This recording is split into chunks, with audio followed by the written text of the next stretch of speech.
एक समय की बात है। एक छोटे से गांव में शुरू नाम की एक औरत अपने दो बच्चों के साथ रहती थी। एक लड़का और दूसरी लड़की थी। वह दोनों अभी बहुत ही छोटे थे। उनके पिता इस दुनिया में नहीं थे। शुरू मजदूरी करके अपना और अपने बच्चों का पेट पलती थी। वह बहुत ही गरीब थे। उनका छोटा सा घर था। लेकिन अब गर्मी का कहर धीरे धीरे बढ़ता ही जा रहा था और शुरू को काम मिलना भी बंद हो रहा था। आज मुझे काम नहीं मिला। मैं अपने बच्चों को क्या खिलाऊंगी? और वह बहुत से लोगों के पास जाती है काम मांगने के लिए, लेकिन गर्मी की वजह से कोई दरवाजा ही नहीं खोलना। और शुरू हताश होकर घर लौट आई है। देखो बच्चों, आज मुझे काम नहीं मिला, इसलिए जो भी घर में है तुम दोनों खा के सो जाओ और मैं कल तुम लोगों के लिए खाना ले आऊंगी। अगली सुबह शुरू काम की तलाश में एक सेठ के पास जाती है और वहां उसे सामान ढोने का काम मिल जाता है। और उस दिन बहुत ज्यादा गर्मी होने की वजह से शुरू को चक्कर आने लगता है।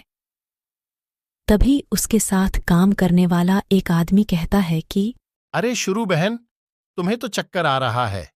ऐसा करो, तुम घर जाकर आराम करो। अरे नहीं भाई साहब, कल भी मुझे कोई काम नहीं मिला था और अगर आज भी मैंने ये काम नहीं किया तो मेरे बच्चे क्या खाएंगे? और जैसे तैसे करके शुरू सारा दिन काम करती है और शाम को सेठ जी सबको पैसे देते हैं। वह पैसे लेकर वहां से जा ही रही थी कि सेठ जी का पर्स वहीं गिर जाता है और शुरू को मिल जाता है और वह चिल्लाने लगती है। सेठ जी, आपका पर्स गिर गया है। अरे मेरा पर्स कब गिर गया? मुझे तो पता ही नहीं चला।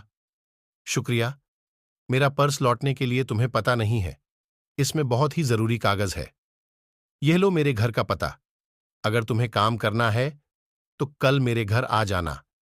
मेरी बीवी को एक घर का काम करने वाली चाहिए। और वह काम करने के लिए तैयार हो गई। और आज वह बहुत ही खुश थी कि आज से मुझे काम के लिए दर दर भटकना नहीं पड़ेगा। और वह घर का सामान लेकर जाती है, अपने बच्चों के साथ बनाकर खाती है और फिर सो जाती है। इससे हमें यह सीख मिलती है कि इस दुनिया में माँ से बड़ा कोई योद्धा नहीं होता। कैसे भी करके अपने बच्चों का पेट पाल ही लेती है।